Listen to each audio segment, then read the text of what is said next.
Bismillahirrahmanirrahim. Assalamualaikum warahmatullahi wabarakatuh.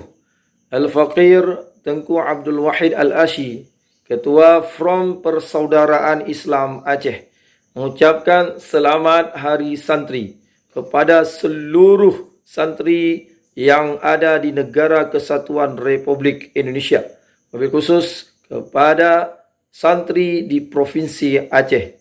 Selamat berjuang dengan dakwah, hisbah dan jihad.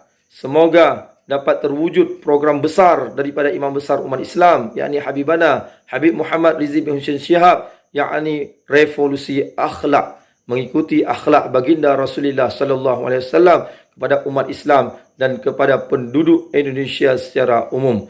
Semoga Allah meridai Negara Kesatuan Republik Indonesia dan menjadikan negara Indonesia sebagai negara yang taibatun warabun ghafur.